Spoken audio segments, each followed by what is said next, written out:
Hello everyone and welcome. My name is Roberto Corona. I am an Italian anthroposopher and astrologer. And in this video, we're going to talk about the next full moon in Scorpio on May 12, a moon that's inviting us to a deep inner work, specifically to process the shadow aspects of both Mars and the zodiac sign of Leo, and we will see why. We will also see how one of the greatest dangers comes from an evil star. I am referring to star Algol. Now, with this full moon, we find ourselves still immersed, so to speak, in the energies of Taurus season, which represents the central part of spring. And since spring is ruled by Archangel Raphael, you can see a picture here. Raphael is the Archangel of Mercury. We can draw healing forces, healing mercurial forces from the cosmos to process our soul dynamics and to heal them. This is the chart of the full moon in Scorpio. Let's start as always with the latest changes in the sky. On April 30th, we had Venus entering Aries. On May 4, Pluto turns retrograde, creating an emphasis and oomph of Plutonian energies that lead us to the full moon of May 12, and this is a very Plutonian full moon being in Scorpio.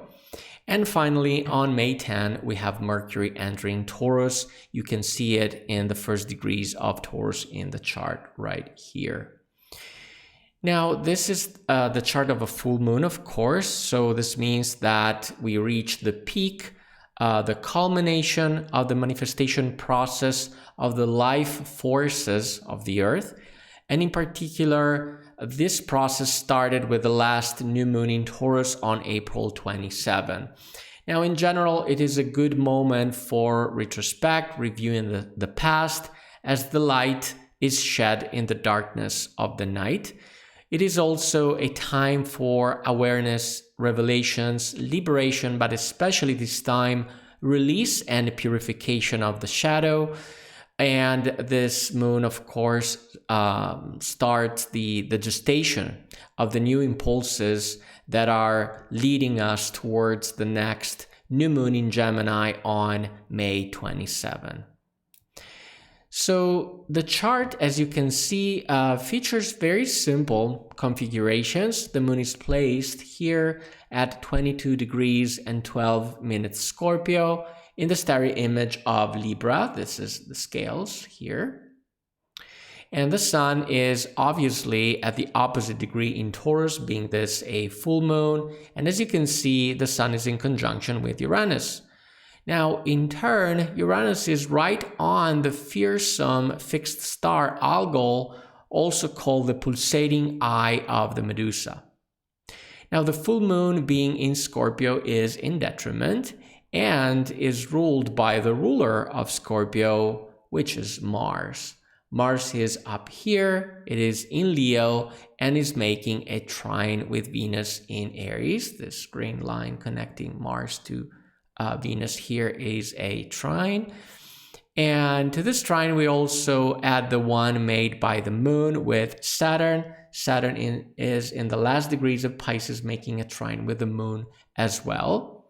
And finally, rather disconnected from the other planets, we find a square aspect between Mercury in Taurus and Pluto in the early degrees of Aquarius. Now let's tackle the meanings of the chart, as always starting from the physical meanings. And from this standpoint, the new moon in Scorpio activates the economic financial axis that we mentioned in the last video. And in this sense, the chart is all about risky financial maneuvers, or if you want, choices linked to risky investments. So why is that? Because on the one hand, we have the opposition of Uranus on Algol here, right? And of course, Uranus is all about sudden changes.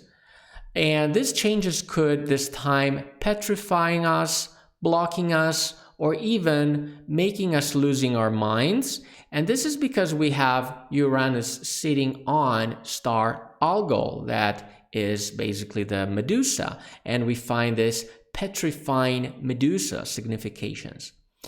Now, on the other hand, the trine of Mars in Leo, Mars is the ruler of the full moon.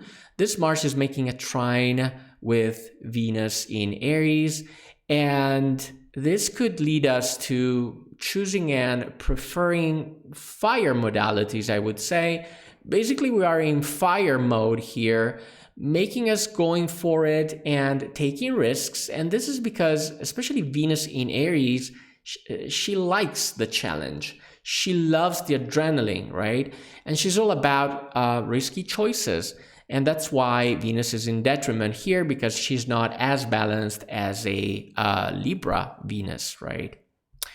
Now, since Mars in Leo is the ruler of the full moon, these choices could concern the powerful, right? The ruling class, basically, represented by the sign of Leo. And in this sense, the trine of the moon with Saturn makes sense, because this trine is pointing us towards the Saturn-Neptune conjunction that we talked about. If you want to learn more, you can watch my video about it. And finally, we have the square, right? The square between Pluto and Mercury here. Now, this could also represent let's say, a lack of transparency, if not even shady financial maneuvers. So you want to, just be sure of what you're doing, right? Now, from a psychological perspective, the full moon in Scorpio, as we mentioned in the introduction, is all about shadow work. A shadow work to process and to heal our soul. And since the moon is ruled by Mars in Leo, these shadows concern both Mars and Leo's signification. In particular, we have excesses of anger, especially with Mars, right? And on the other hand, we have pride and arrogance, which are shadow sides of Leo. So I don't want to say that these are Leo traits, but they can definitely be shadow aspects concerning this zodiac sign. Now, these dynamics to work on could emerge due to sudden outbursts, represented in the sense by the opposition with Uranus. So outbursts where specifically in relationships, because of this trine of Mars with Venus, the goddess of love, right? So basically, due to sudden outbursts of passionate relational dynamics that can easily turn into anger, we could find ourselves called to process our shadows linked to anger, to pride, and to heal them. And on top of that, since Pluto squares Mercury, right? These dynamics could also involve lies, if not even omissions. So remember that Uranus is on alcohol, so it's easy to lose our mind, right? And so we need to be very cautious of what we say as well. Now, from the spiritual standpoint, the full moon shines in the starry image of Libra. And in astrosophy, this constellation is very important because together with these other two constellations, this is the Virgin, Virgo, and Scorpio, these three constellations represent us, humanity. And in particular, in Libra, we find the manifestation within us, within humanity, of the opposite constellation. So the opposite constellation is Aries. We talked about it in the last video. And Aries represents the Trinitarian principle of the Sun. So it is the constellation of the Christ. But the opposite constellation, Libra, represents the way Christ forces basically manifest within us among humanity. And this is very, very important because the Christ is manifesting in us through the constellation of spiritual balance, because Libra is precisely that, the constellation of spiritual balance. Now we have here the image of the Christ, but not as a cosmic principle, but the Christ as the representative of humanity. So basically, it represents us because he is leading us by example, right? And he is intent on keeping two opposing spiritual principles in balance, and they are the Luciferic and the Arimanic principles. Now, In one pan of the scales, we can metaphorically find the Luciferic forces that are the forces of false light who want to uproot mankind from matter, from the earth, to lead us into a false, and I underline false, spirituality, right? On the other pan, we find the Arimanic forces who on the contrary want to chain mankind down to matter in darkness and exclude us forever from the spiritual world. So we have the spirit of false light and the spirit of darkness, right? Now, the constellation of Libra is a living symbol of the Christ forces in us that are constantly trying to find a balance point between the Luciferic and the Arimanic forces. So not too Arimanic, not too materialistic on the one hand, but not even too spiritual on the other, living a delusion in a crazy made-up world, if that makes sense. So if you find people like that, they unfortunately are basically victims of the Luciferic impulse. Now, the question with respect to all the dynamics that we described in the chart would be, do we feel unbalanced in a more Luciferic or Arimanic way?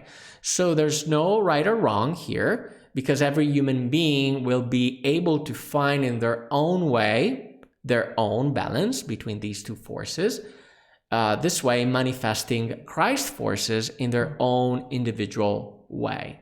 As always, thanks for watching. If you want to support my work, please like this video, subscribe to the channel, turn on the notification bell not to miss out on future astrological insights. I am Roberto Corona. See you in the next video.